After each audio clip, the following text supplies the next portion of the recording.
Vamos lá, vamos terminando o nosso livro. Agora eu vou para pro último capítulo. Agora daí encerramos o nosso brilhante livro do Joaquim Nabuco, chamado Minha Biografia. Legal? Vamos lá então? Daí a gente encerra e eu faço um resumo deste último capítulo também, usando o Chat GPT, para podemos melhorar um pouquinho mais a compreensão do texto. Vamos lá, então a página que eu vou abrir agora é a página 239. O título, o capítulo é Os Últimos 10 Anos, 1889 a 1899. Pouquinho ali para ser 1900. 1889, você sabe, Proclamação da República. Vamos ver se ele cita isso também. Vamos lá. A queda do Império, já começou falando assim, né? A queda do Império pusera fim à minha carreira. A causa monárquica devia ser o meu último contato com a política. De 1889 a 1890, estou todo sob a impressão do 15 de novembro, seguindo-se ao 13 de maio. Escrevo então aos meus solilóquios em uma tebaida onde podia andar centenas de milhas sem deparar com o refúgio de outro praticante. Em 1891, minha maior impressão é a morte do imperador. De 1892 a 1893 há um intervalo. A religião afasta tudo mais, é o período da volta misteriosa, indefinível da fé, para mim verdadeira pomba do dilúvio universal, trazendo o ramo da vida renascente. De 1893 a 1895, sofro o abalo da revolta, da morte de Saldanha, de que saem meus dois livros, Balmaceda e Intervenção. Desde 1893, porém, o assunto que devia ser a grande devoção literária da minha vida, a vida de meu pai, tinha-se já apossado de mim e devia seguidamente, durante 6 anos, ocupar-me até absorver-me. Como escrevi algumas páginas atrás, o meu espírito adquirira, em tudo, a aspiração da forma e do repouso definitivo. A nossa dinastia tivera em 15 de novembro o que chamei uma assunção. Vivera e acabara como uma encarnação nacional. O condão deixado pela fada no berço da nossa nacionalidade foi quebrado e lançado fora.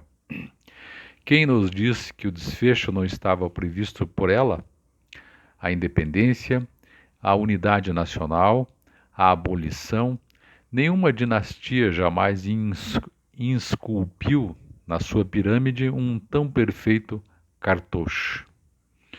Quando eu pensava no papel representado pela casa reinante brasileira, Dom Pedro I, Dom Pedro II, Dona Isabel, e nas condições de unanimidade, espontaneidade e finalidade nacional necessárias para ela, o poder de novo desempenhar de acordo com a sua lenda, o problema excedia a minha imaginação e parecia-me um atentado contra a história querer se acrescentar, a não ser por mão de mestre, de uma segurança, de uma delicadeza, de uma felicidade a toda prova, um novo painel, aquele tríptico.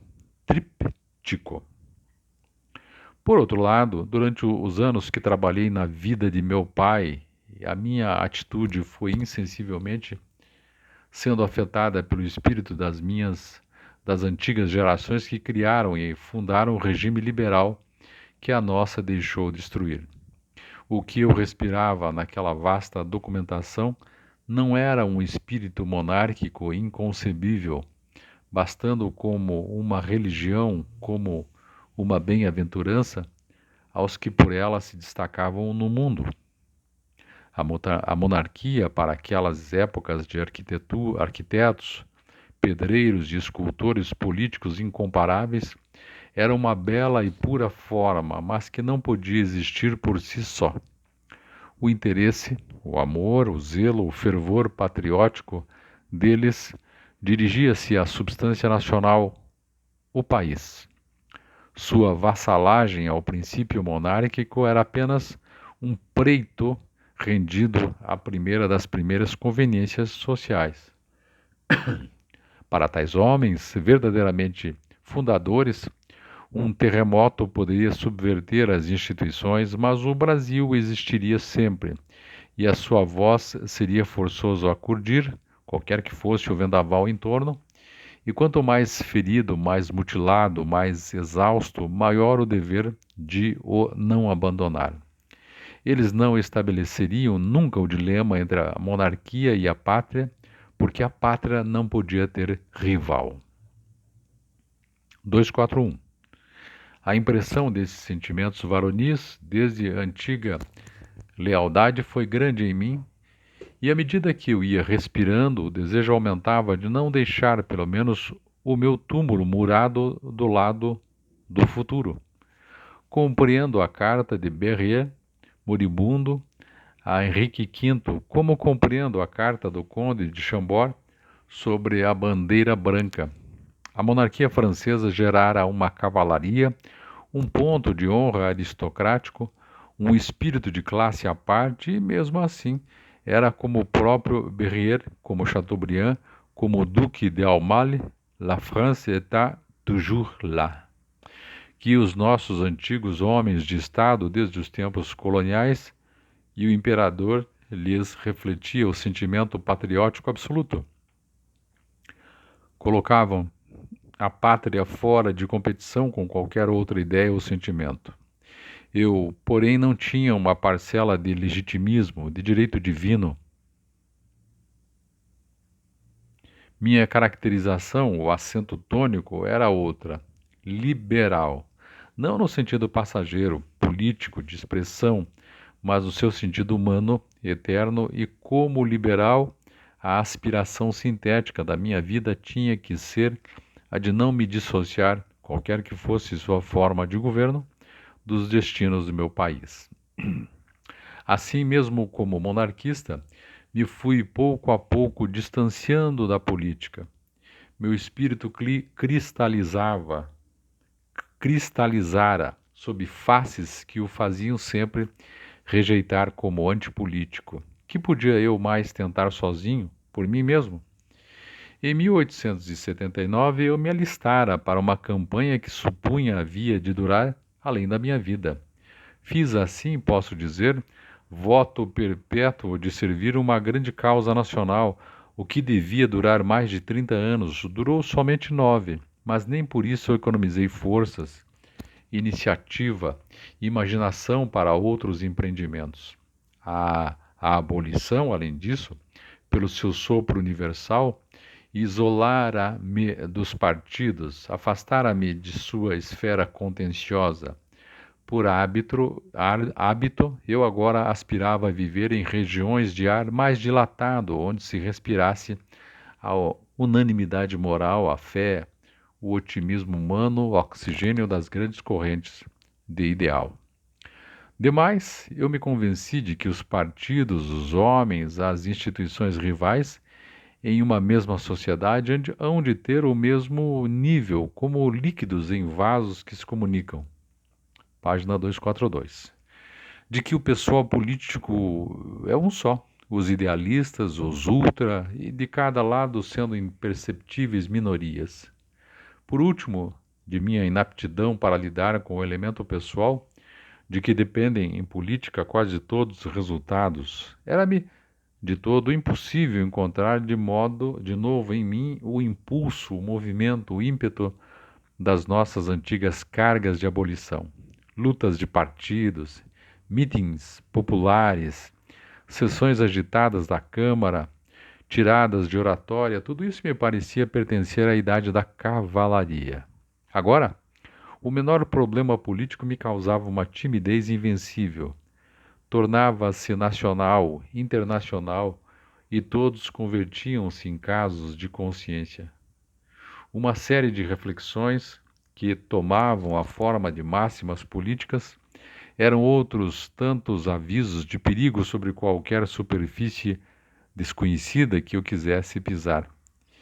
Eu desisti assim de lidar de hora em diante com partidos e com acontecimentos. Minha esfera tornara-se toda subjetiva.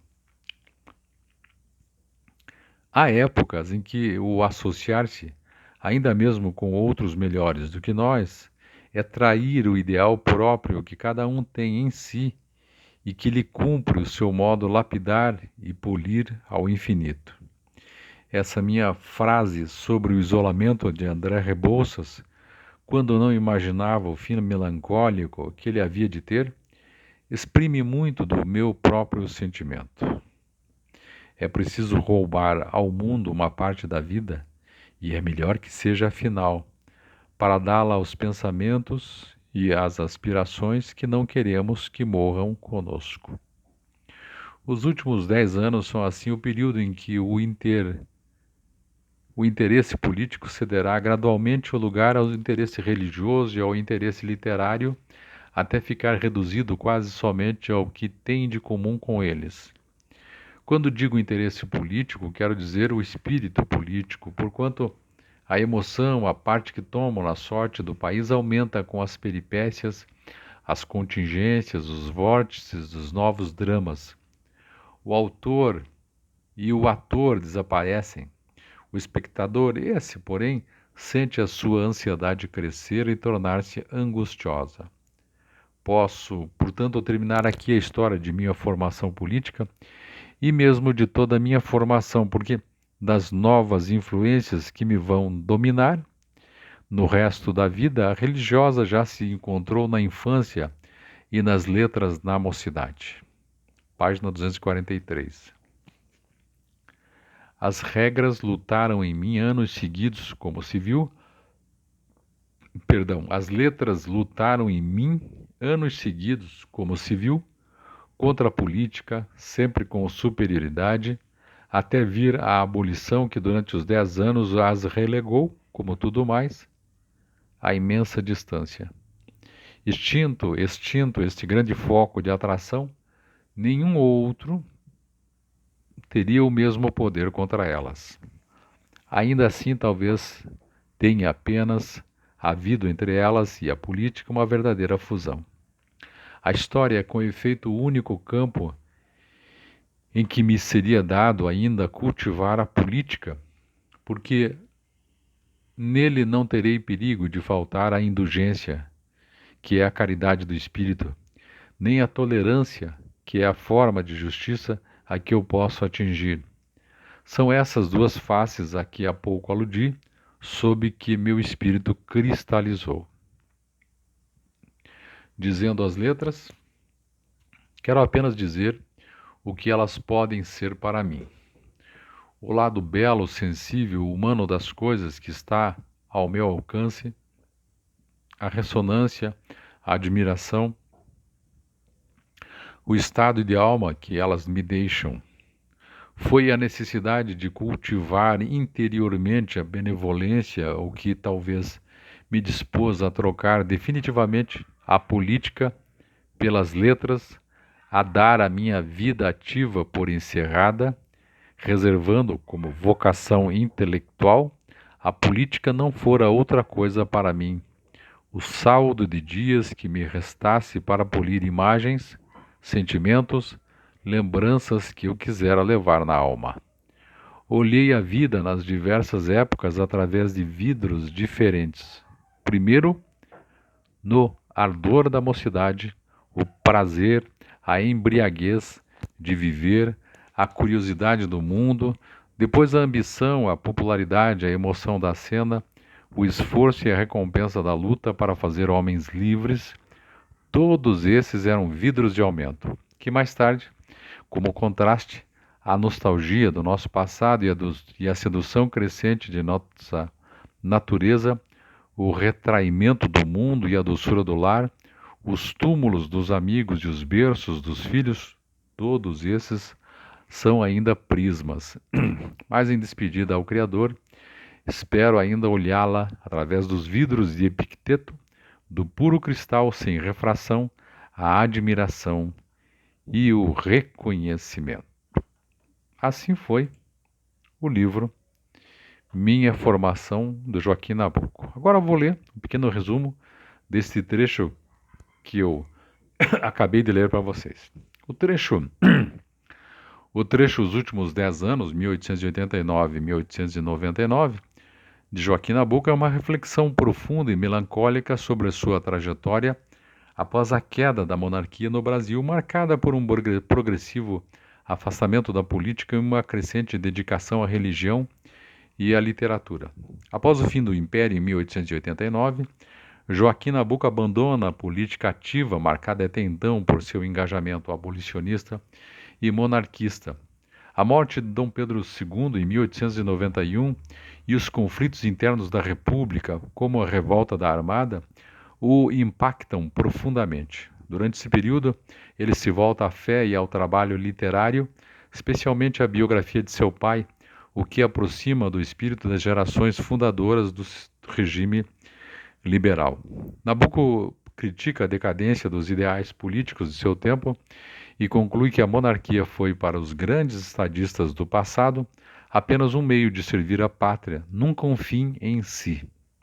Ele se reconhece inapto para a nova política e adota um isolamento consciente, voltando-se à literatura e à história como formas mais puras de servir ao país e, ao final, assume a vida contemplativa como destino, buscando nas letras um caminho de admiração, beleza e gratidão. Então é isso.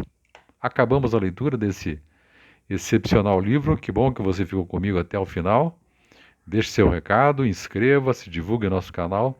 E em breve eu volto com outro livro e eu também espero que você me indique quais livros nós poderíamos ter por aqui. Valeu? É isso. Muito obrigado. Até uma próxima.